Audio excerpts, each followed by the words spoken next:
Hello दोस्तों, कैसे हैं आप लोग? अच्छे तो है ना? ध्यान तो रखते हैं ना आप अपना? किसी और के भरोसे तो नहीं छोड़ा है आपने? चलिए, आज हम लोगों को क्या पढ़ना है? एनसीईआरटी चैप्टर है गति, अध्याय है 8। 8 है, सातवां अध्याय है। 7वें अध्याय का क्वेश्चन नंबर तीसरा हम लोगों को पढ़ना है। देखो, एनसीईआरटी के क्वेश्चन अच्छे होते हैं, आपने देखा होगा। 2 क्वेश्चन मैंने कल सॉल्व भी कराए थे, तो क्वेश्चन कैसे थे? अच्छे क्वेश्चन थे कि नहीं थे? मजा आई ना सॉल्व करने पे? चलिए, अब ये तीसरा क्वेश्चन क्या कह रहा है हमसे। मैं क्वेश्चन पढ़ता हूँ, फिर उसके बारे में आपको बताते हैं कि उसमें दिया क्या क्या है। अब्दुल गाड़ी से स्कूल जाने में क्रम से औसत चाल को 20 किलोमीटर प्रति घंटे पाता है। मतलब जो अब्दुल है वो स्कूल जाने में, मतलब घर से ही स्कूल जाएगा, मतलब घर से स्कूल जाने में अपनी औसत चाल कितनी पाता है? वो 20 किलोमीटर प्रति घंटा पाता है। ठीक है।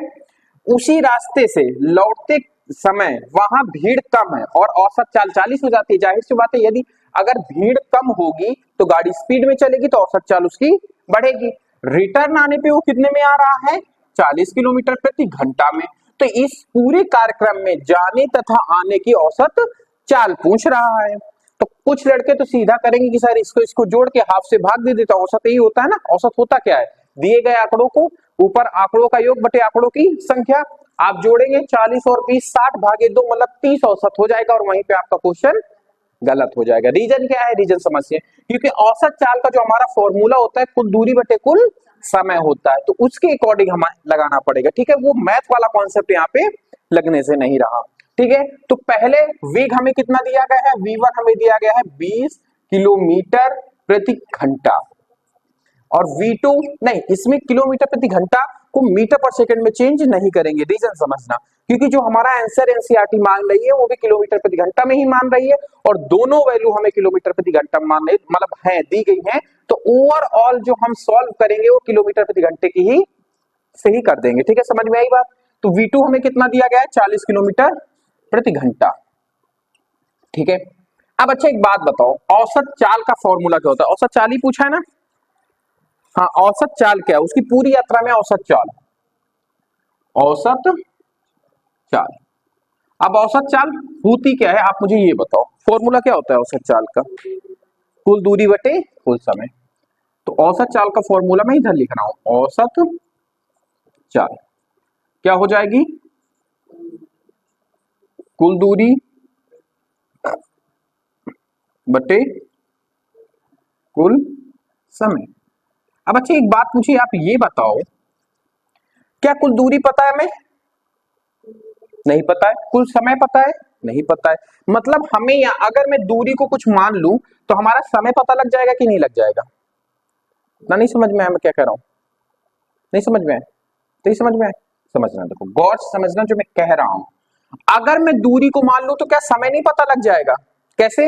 यदि मैं कह दूं कि इस दोनों के बीच की दूरी ऐसी है जो 20 और 40 दोनों से विभाजित हो, जैसे 40 को ही मान लेते हैं, जैसे मैंने अपने हिसाब भाई मानने को तो मैं एक्स भी मान सकता हूं, एक्स से भी बताऊंगा, लेकिन जल्दी सॉल्व करने का तरीका क्या होता है? ऐसी कोई वैल्यू मान लो जो दोनों से कटती हो, क्योंकि समय का फॉर्मूला क्या होता है? दूरी बटे चाल। समय का फॉर्मूला क्या होता है? दूरी बटे चाल। चाल क्या है ये? अगर मैं दूरी को कुछ ऐसा मान लूं जो 20 और 40 दोनों से कटे, तो हमारा तो काम आसान हो जाएगा। मैंने माना दूरी हमारी 40 किलोमीटर की है। दूरी कितनी मान लूं? 40। देखो आंखों में आपका आंसर निकल के आएगा। दूरी मैंने 40 मान ली, तो जाते समय उसको कितना समय लगा होगा? 2 घंटे का। आते समय उसको 1 घंटे का। भाई 40 किलोमीटर रफ्तार से 40 दूरी तय कर रहा है, तो एक ही तो लगेगा। औसत दूरी क्या? औसत चाल क्या होता है? कुल दूरी। 40 गया 40 आया, मतलब 80 हो गया। समय कितना लग रहा है? पहले 2 लगा, अब 3, 1 लगा, कितना हो गया आपका? 3। अब इसी को सॉल्व कर लेना, आपका आंसर आ जाएगा। इतना ही दशमलव में दे रहा है क्या आंसर? इसका आंसर दशमलव में दे रहा है। 24 किलोमीटर प्रति घंटा कैसे आ रहा है?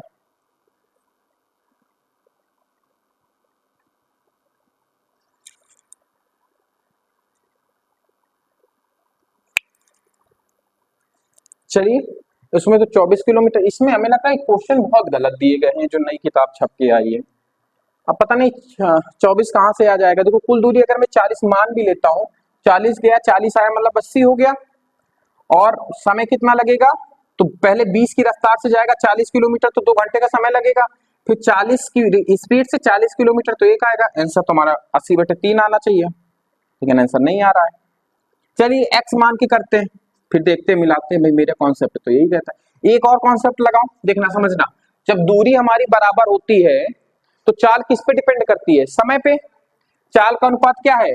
पहले 20 से गया, 40 से वापस आया, काटेंगे तो कितना हो जाएगा? 1:2। ये स्पीड का रेशियो है, टाइम का रेशियो जस्ट रिवर्स हो जाएगा इसका, क्योंकि टाइम सेम है, तो 2:1 का समय लगेगा। अब दूरी हमारी क्या होती है? चाल इंटू समय होता है, तो इन दोनों का गुणा करा दो, देखो दूरी सेम आ रही है कि नहीं आ रही? 2 इधर भी आ रही है। भाई दूरी का फॉर्मूला क्या होता है? दूरी जब मुझे निकालनी होती है तो समय इंटू चाल, यही होती है कि नहीं होती है? तो चाल है हमारी 1, समय ले रहा है 2, तो दूरी, कुल दूरी कितनी निकल के आएगी? 2। यहां से भी, यहां से भी, ठीक है। अब औसत चाल हमसे पूछ रहा है, तो कुल दूरी 2 दूरी है, कुल कितनी हो जाएगी? 2 जाएगा 2 आएगा, मतलब 4 हो जाएगी। और समय कितना ले रहा है वो? पहले 2 ले रहा था, अब 1 ले रहा है, टोटल समय कितना हो गया? 3। और ऊपर हमने कितने को काटा था ये बताओ मुझे? 20 से भाग दिया था ना, तभी तो 1:2 आया था। 20 का गुणा करा दो यहाँ पे, तो कितना हो जाएगा? 80/3। यहां से भी उतना ही आएगा आपका। को समझ में ही नहीं आ रहा होगा भैया क्या कह रहा है, ठीक है। तो इस तरीके से हम क्वेश्चन लगा सकते हैं, लेकिन आपको ऐसे लगाने नहीं है, यही सिंपल तरीका होता है, ये कंपटीशन में यूज किया जाता है, जो मैंने अभी आपको बताया, ठीक है। अब हम बताते हैं आप लोगों की, जैसे आप लोग लगाते हो, ठीक है। चल, मैंने माना अपने हिसाब से कि मैं कुल दूरी मान लेता हूं x। कुल दूरी कितना मानेंगे भाई? कुल दूरी पता नहीं है, मैं कुल दूरी कितनी हो जाएगी? x। अब अच्छा, x यहां की कुल दूरी है ऐसे, ठीक है। तो जाने में कितना समय लगेगा? x/20, यही समय लगेगा। जाने में समय, जब जाने में समय की मैं बात करूंगा तो x दूरी 20 किलोमीटर प्रति घंटे की रफ्तार से तय कर रहा है, तो x/20 हो जाएगी कि नहीं हो जाएगी? घंटा लगेगा। आने की मैं बात करूं, आने में लगा समय या समय कितना हो जाएगा? x दूरी 40 किलोमीटर से कर रहा है, तो x/40 घंटा हो जाएगी। नहीं समझ में आ रहा है क्या मैं क्या कह रहा हूं? पक्का ना? अब कुल दूरी हमारी कितनी हो जाएगी? x गया, x आया, 2x। कुल समय कितना हो जाएगा? x/20 plus x/40। x common लेंगे, ऊपर नीचे x कट जाएगा, कितना आएगा? 2/1/20 प्लस 1/40, यही आएगा। एलसीएम ले लो इनसा, तो 40 और 20 कितना हो जाएगा? 60, और ये दोनों नीचे गुणा हो जाएगी, मतलब 2 × 20 × 40। क्या इसको सॉल्व नहीं कर पाओगे आप? 1 0 से 1 0 गया, 4 से गया 3, 20 40 दूना 80/3, तो 80/3 किलोमीटर प्रति घंटा इसकी औसत चाल निकल के आएगी। देखो 3 मेथड मैंने आपको बताए, और तीनों मेथड से आपका आंसर सेम ही आ रहा है। तो इसका मतलब जो आंसर दिया गया है वो कहीं ना कहीं गलत है, या तो क्वेश्चन गलत है, सेकंड नंबर भी गलत था आपका, ठीक है। तो इसको नोट कर लो, फिर नेक्स्ट क्वेश्चन बताते हैं। समझ में आया ना? अब मैंने इसमें 3 मेथड बताए हैं, आप 3 में से कोई भी मेथड यूज कर लेना, लेकिन किंतु परंतु बंधु एक चीज याद रखना, आप अगर हाई स्कूल इंटर के पेपर दे रहे हो तो ये मेथड सबसे ज्यादा रहे, क्योंकि वहां पे आपको पेज भरने के नंबर मिलते हैं। आंसर के तो नंबर मिलते ही, आप जितना अच्छा लिखोगे उतना अच्छा नंबर मिलेंगे। कंपटीशन में क्या होता है कि वहां समय की वैल्यू होती है, तो आप वैसे कर सकते हो जैसे मैंने बताया था, ठीक है। नोट कर लो, फिर नेक्स्ट क्वेश्चन इसके बाद बताता हूँ।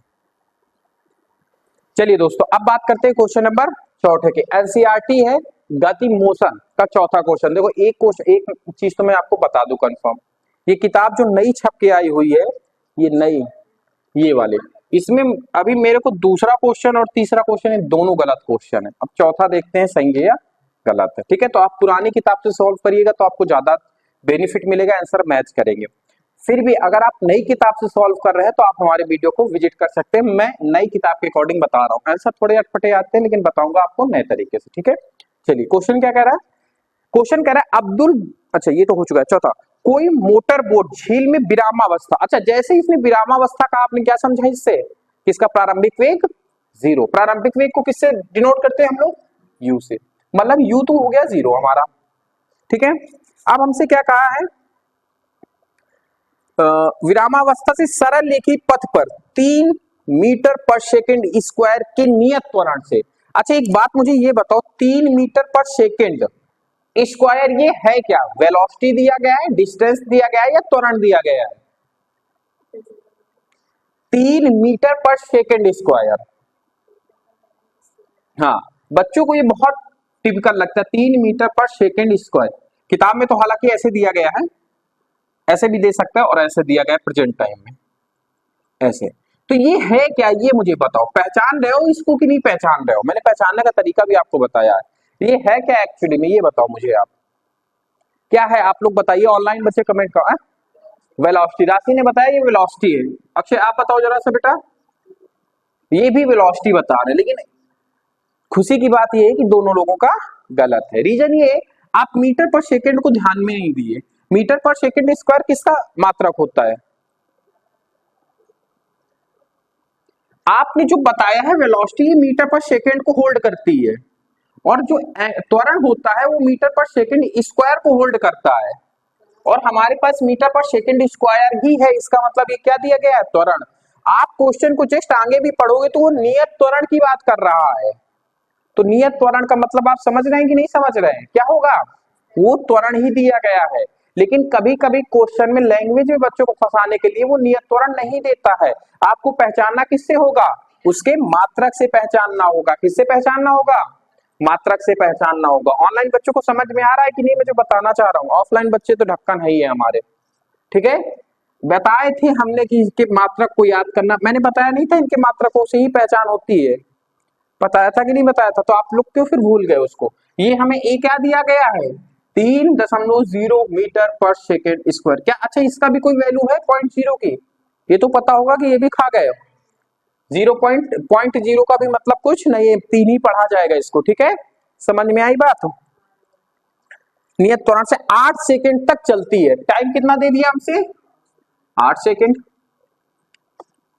अब 8 को कैसे पहचाने कि ये क्या दिया हुआ है? सेकंड से पहचाने। सेकंड किसका मात्रक होता है? समय का मात्रक होता है। सेकंड होगा, मिनट होगा, घंटा होगा, ये सारे मात्रक किसके होते हैं? टाइम के। क्या यहां तक बात समझ में आ रही है आप लोगों की? नहीं आ रही है? ये बताओ मुझे आप।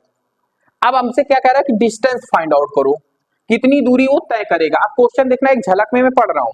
कोई गाड़ी, उसको नहीं देख के मैं अपने अकॉर्डिंग जो मुझे ये वैल्यू दी गई है उनके अकॉर्डिंग मैं एक थ्योरी बना रहा हूं क्वेश्चन की। समझना आप क्या कह रहा है। विरामावस्था से कोई गाड़ी 3 मीटर पर सेकंड स्क्वायर के नियत त्वरण से 8 सेकंड में कितनी दूरी तय करेगा। ये सिंपल लैंग्वेज थी। वो जो लैंग्वेज दी गई है वो एनसीईआरटी की लैंग्वेज दी गई है। लैंग्वेज में ही आपको फंसा देता है।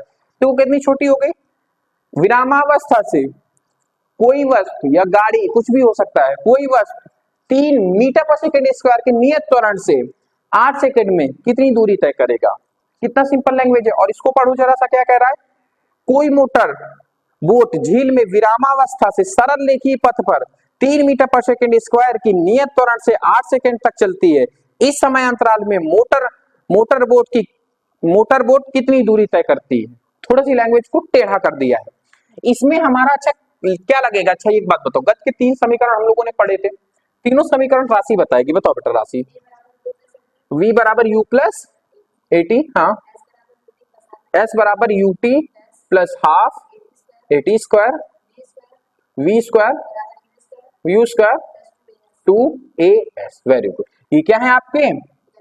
गति के समीकरण है। क्या है? गति के समीकरण। अब अच्छा ये आपको डिस्टेंस निकालनी है। आप कैसे चूज करोगे कि मुझे कौन सा समीकरण यूज करना है? डिस्टेंस किसमें है आपकी? या तो पहले में, दूसरे में है, या तो तीसरे में। तो पहला तो अपने आप खत्म हो गया।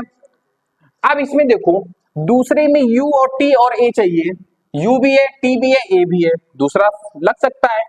तीसरे की बात करते हैं। यहां पे देखो फाइनल वेलोसिटी हमें नहीं दिया गया है, अंतिम वेग नहीं दिया गया है, और यहाँ पे अंतिम वेग भी है और डिस्टेंस भी है।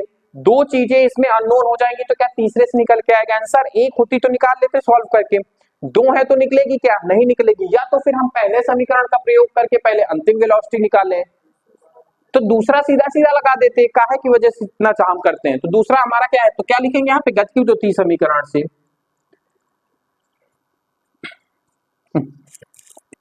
क्या लिखेंगे हम लोग? गति के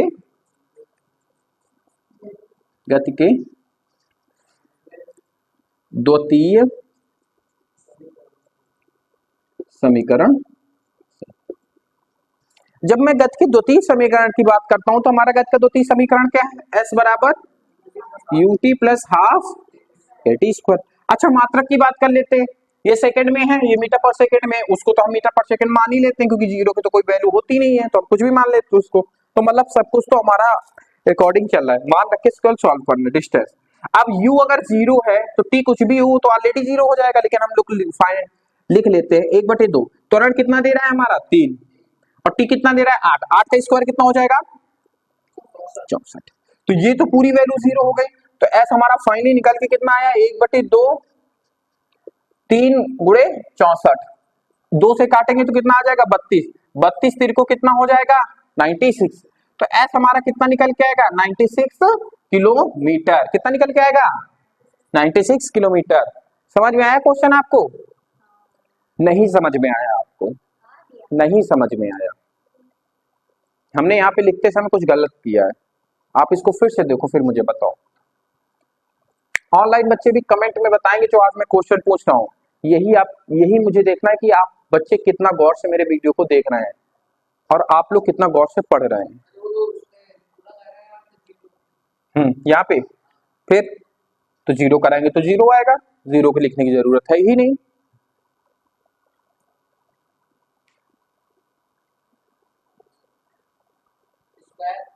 कहां पे स्क्वायर? 8 का स्क्वायर 64 कर तो दिए हमने।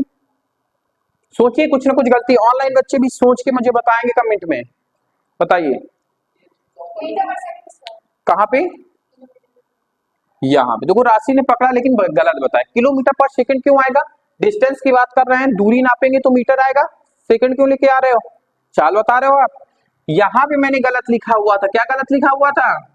ये आपके मीटर में निकल के आएगा। क्यों? क्योंकि हमने जो भी आंकड़े लिए हैं वो मीटर पर सेकंड में लिए हैं, तो हमारी डिस्टेंस भी कहां में निकल के आएगी? मीटर में। अब सोचो 96 मीटर और 96 किलोमीटर में कितना बड़ा अंतर आ जाता है। 96 मीटर का मतलब है 100 मीटर भी नहीं है, मतलब यहाँ से आप अपने गली भी नहीं पार कर पाओगे। और 96 किलोमीटर का मतलब समझते हो? तकरीबन फतेहपुर से इलाहाबाद की दूरी। अंतर आ जाता है ना सिर्फ मात्रक से, तो इनको आप विशेष ध्यान रखिएगा, ठीक है? मीटर की जगह किलोमीटर और किलोमीटर की जगह मीटर मत कर दीजिएगा, ठीक है? चलिए आज के लिए इतना ही, बाकी बातें करते हैं नेक्स्ट क्लास में।